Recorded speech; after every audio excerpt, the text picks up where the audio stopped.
मुझे ऐसा लगता है कि मेरे लिए आपको ये सवाल पूछना इसलिए ज़रूरी है क्योंकि आप बहुत वरिष्ठ हैं और बहुत संवेदनशील हैं। भगत दा अंकिता भंडारी सांझी बिटिया है ना, हम सबकी बिटिया है। तो भगत दा ऐसा कोई मामला होता है, वो भी देवभूमि में होता है, जनता सड़कों पर उतर आती है, न्याय की बात भी होती है, सरकार भी अपनी तरफ से कर रही है, लेकिन आप मानते हैं कहीं ना कहीं कुछ नामों को छिपाने के लिए, कुछ चेहरों को छिपाने के लिए हम उस न्याय तक नहीं पहुंचा पा रहे हैं? देखिए, एआई का जमाना है। हाँ जी। यहाँ जो है एआई, अभी तुम क्या सोच रही हो, अगर मेरे पास एआई की टेक्नोलॉजी होगी तो जो तुम पहले बोलने वाली हो, रमा बोलने वाली हो, मेरे यहाँ पहले आ जाएगी। तो इसीलिए इस जमाने में और ये कहना कि कोई क्यों छिपाएगी सरकार, काहे को छिपाएगी? हम तो कहते हैं कि जो वरिष्ठ से वरिष्ठ अगर कोई इसमें तो उसको भी दंड दो। तो हमारे यहाँ ये भारतीय जनता पार्टी और आरएसएस में नहीं चलता है। गलत है कोई तो गलत है। अगर कोई गलत निकलेगा तो दंड, अगर दंड मिलेगा ना, दंड मिलेगा। अभी हमारे यहाँ कोई युवा लोग भाई उत्साही होते हैं, बजरंग दल का ये और अभी कुछ करते हैं, एक लड़का पहले बंद हुआ, एक लड़का फिर बंद कर दिया, क्योंकि उन्होंने कानून अपने हाथ में ले लिया। लक्ष्य उनका अच्छा था कि गाय नहीं कटनी चाहिए, बहुत अच्छी लक्ष्य है, लेकिन आप कानून अपने हाथ में लोगे तो फिर उसमें ये थोड़ी देखा जाता है कि ये कौन है करके। तो इसलिए बहुत पारदर्शिता से काम किया जा रहा है।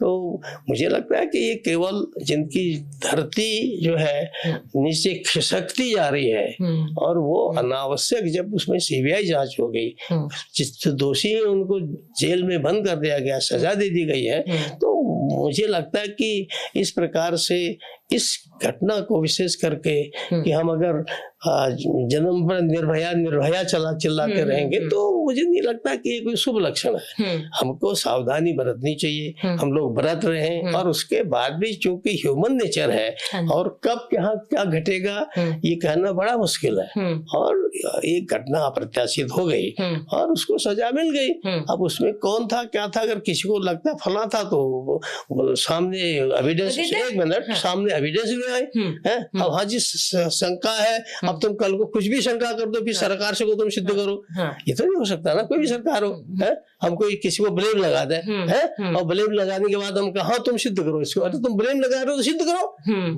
तुम आपने निर्भया का नाम लिया, निर्भया को न्याय मिला पर बहुत देरी में मिला, कहीं अंकिता भंडारी ऐसा तो नहीं हो जाएगा कि निर्भया उससे भी पहले तुरंत ही, जितनी जल्दी हमारे उस कांड में लिप्त जिनको माना जाता है, ठीक है नहीं, जितनी जल्दी उनको सजा हुई उतनी तो कहीं और भी हुई ही नहीं, क्योंकि हमारी सरकार में युवा मुख्यमंत्री है, उसका लंबा भविष्य, इसलिए सोच करके सोचता है कि भाई मैं सख्ती से कदम लूं, ठीक से कदम लूं। उसके कारण से सरकार ने मामले को खींचने के बजाय जज के सामने पुटअप किया, सजा हो गई। किसी भी राज्य का, केवल उत्तराखंड का ही नहीं, लेकिन मैं उत्तराखंड के संदर्भ में पूछूंगी कि रोटी कपड़ा मकान, रोजगार, स्वास्थ्य सेवाएं, शिक्षा, हमने इस पे बात करी, लेकिन आप जो यहाँ की स्वास्थ्य सेवाएं हैं उनके ऊपर आप संतुष्ट हैं कि सही हैं पहाड़ों पे? देखिए, पहली बात ध्यान दो, हमारे यहाँ प्राचीन ऋषि मुनि दृष्टा कह गए, संतुष्टा राजा असंतुष्टा द्विजा, नष्टा नष्टा नष्टा। यदि राजा संतुष्ट हो जाए तो खत्म है मामला, और यदि ब्राह्मण पंडित वो असंतुष्ट हो जाए तो तब भी मामला खत्म है। इसलिए संतुष्ट होना एक अलग चीज है। हम इसको अंग्रेजी शब्द कह सकते, कन्विंस है कि नहीं you are with your success, whatever is happening, जो हो रहा है।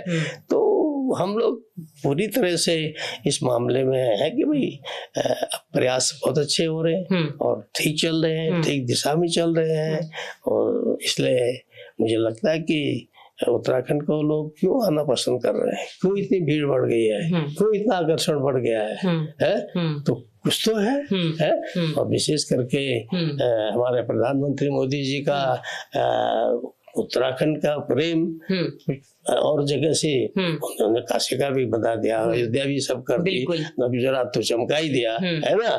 लेकिन आप देखें कि वो बार बार सबसे अधिक किसी स्टेट में जाते तो उत्तराखंड में देवभूमि है, वो यहाँ पैदल उन्होंने सब भ्रमण किया है। अब पहले जब वो अपने यायावर जीवन व्यतीत कर रहे थे, सबके प्रचारक के रूप में घूम रहे थे, है ना, तो इसलिए उनको यहाँ का यथार्थ पता है, धरती पर घूमे हैं। अब अगर आप हार्वर्ड में पढ़ा हुआ, हार्वर्ड में पढ़ाने वाले, ऑक्सफोर्ड में पढ़ा हुआ, ऑक्सफोर्ड में पढ़ाने वाले किसी विद्वान को, और विद्वान भी हो, विनम्र भी हो, उसको अगर प्राइम मिनिस्टर बना दो तो वो हार्वर्ड और वहाँ की तो चीजें सब कर लेगा, लेकिन धरती तो देखी नहीं है। तो आज का प्रधानमंत्री ऐसा है कि उसने धरती देखे, धरती के दुख देखे हैं, धरती के कष्ट देखे हैं, ठीक है, और उन कष्टों में से उसने रास्ता बनाया है। तो स्वाभाविक है कि ये सब चीजें धीरे धीरे सब अच्छी हो जाएंगी। भगत, इस समय आप और हम देहरादून में बैठे हैं। देहरादून की पहली तस्वीर और अब की तस्वीर, इतनी ज्यादा भीड़, इतना ज्यादा मल्टी स्टोरी कंस्ट्रक्शन, वो सुंदर सा देहरादून कहाँ खो गया है? देखिए ऐसा है, अभी सारी दुनिया इस शहरीकरण की ओर जा रही है। आपको पता हो, मद्रास यानी तमिलनाडु ऐसा स्टेट है जहाँ की मोर देन 50% जनता अब शहरों में रह रही है। महाराष्ट्र ऐसा प्रदेश है जो अब 50% शहरों में रहने वाला प्रदेश बन गया है। तो इसलिए ये समयानुकूल लोगों को ही, आप इनको रोक नहीं सकते। आप यही कर सकते हैं कि आप गांव में और लोगों को प्रोत्साहित करके उनको ग्राम उद्योग कराओ, हस्तशिल्प कराओ, उनसे गोपालन कराओ, मछली पालन कराओ, फलोद्यान लगवाओ, होम स्टे कराओ। तो जब वो काम करेंगे तो जैसे बहुत से लोग अब होम स्टे बना के बैक आने लगे। कितने लोग अच्छे जो रिटायर्ड, मतलब आप जो कुंजी लास्ट विलेज है, ठीक है नहीं है, तो वहाँ की वो लड़की जो यहाँ मेरे आईजी थी, अब वहाँ के गाँव की प्रधान बन गई है। तो आप समझ लो कि ये जो रिवर्स फ्लाइन है, रिवर्स माइग्रेशन है, ये अब शुरू हो रहा है और अगले 5-7 सालों में पिकअप होगा और अच्छा तरह से पिकअप होगा। भगत, आप किंग मेकर माने जाते हैं और आपने बहुत सारे लोगों को जो आशीर्वाद भी दिया है, समझाया भी है, देखा भी है, उनमें से बहुत सारे लोग मुख्यमंत्री भी बने। मैं आपके आगे कुछ नाम लूंगी, आप मुझे एक वाक्य में बताइएगा कि आप क्या सोचते हैं। सबसे पहले पुष्कर सिंह धामी। देखिए ऐसा है, मैं ज्यादा इस प्रकार के प्रश्नों का उत्तर इसलिए नहीं दूंगा कि neither I am a king nor I am a kingmaker। तो इसलिए मैं जो आपने क्या देखते हैं संभावना से, इसलिए जो किंग मेकर वाली बात है, क्योंकि राजाओं का जमाना वैसे भी खत्म हो गया है, तो मैं कभी भी जो है किंग मेकर की भूमिका में नहीं रहता हूँ। मैं संघ का स्वयंसेवक हूँ, तो संघ के स्वयंसेवक के रूप में ही कार्य करता हूँ। आप कैसे आंकते हैं इनके कार्यकाल को, कैसे आंकते हैं? बहुत अच्छा काम कर रहे हैं, क्योंकि इनको युवा और ऊर्जावान जनता भी उनको पसंद कर रही है। और आप देश में कहीं बाहर चले जाओ तो लोग मुझे बहुत से मिलते हैं, दूसरे प्रदेशों के मुख्यमंत्री मिलते हैं, राज्यपाल मिलते हैं, वो भी कहते हैं यार आपके मुख्यमंत्री की बड़ी यहाँ भी चर्चा होती है कि देखो उन्होंने यूसीसी लागू कर दिया, उन्होंने फला चीज लागू कर दी है। तो इतने जो अनधिकृत इस प्रकार के पूजा स्थल माने जाते थे सैकड़ों की संख्या में खत्म कर दे है, अवैध कब्जे का। तो उनको वो लोग खुद बोलते हैं। तो जब उत्तराखंड से बाहर के लोग बोल रहे हैं तो इसका मतलब है कि भाई अच्छे काम कर रहे हैं। हाँ, जहाँ अंदर के लोग जो है वो स्वाभाविक है कि उनको राजनीति करनी है, तो जहाँ कमी होगी उसी को बोलेंगे। भगत, आप अध्यापक भी रहे, आप पत्रकार भी रहे, आप गवर्नर भी रहे, आप मुख्यमंत्री भी रहे और एक जमीन से जुड़े आरएसएस के कार्यकर्ता भी रहे। आपने लगभग सारी बड़ी भूमिकाएं देखी। कोई ऐसी भूमिका भी है जो अभी ख्वाहिश में है? देखिए, हम तो निमित्त मात्र हैं और गीता के शब्दों में हाँ जी, हमको जो से मशीन चलती है, हाँ जी, तो ऐसे यंत्रवत चलते हैं। हाँ। और जो काम हमने संकल्प लिया है वो भी पूरा थोड़ी ना हो गया है। हाँ जी। शुरू में बोल रही थी ना, जैसे सरकार के बारे में, हाँ जी, शासन के बारे में, हाँ जी, ऐसे ही व्यक्तिगत जीवन में जो मनुष्य की जैसे आकांक्षा होते, किसी की IAS बनो, फला बनो, फला बनो, ठीक है नहीं, तो तत्काल खत्म हो गई। IAS बनने के बाद, PCS बनने के बाद, MLA बनने के बाद, मिनिस्टर बनने के बाद, तो हम तो उस लाइन में है ही नहीं। तो इसलिए हमारा काम ये तो चलता ही रहेगा। भगवान दोबारा जन्म देगा तो भी करेंगे। समाज का संगठन करना है, दुनिया के अंदर अध्यात्म का ज्ञान देना है, आर्टिफिशियल इंटेलिजेंस की जगह आध्यात्मिक इंटेलिजेंस देनी है।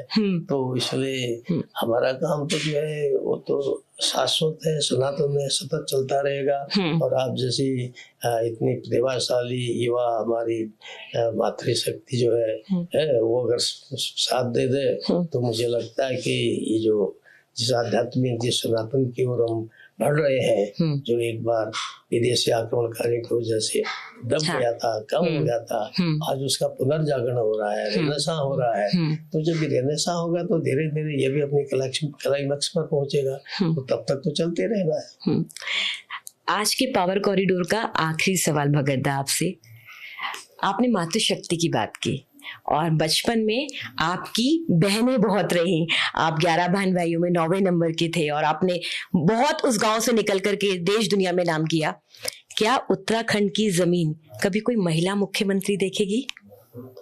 मुझे तो लगता है कि मुख्यमंत्री या बनना या प्रधानमंत्री बनना वो बहुत बड़ी चीज नहीं है। हाँ जी। बड़ी चीज क्या है कि क्या उत्तराखंड की महिला, जैसे आज उत्तराखंड के CDS उत्तराखंड से, हाँ, पहले CDS वो उत्तराखंड, NSA पिछले 12 साल से वो उत्तराखंड से है।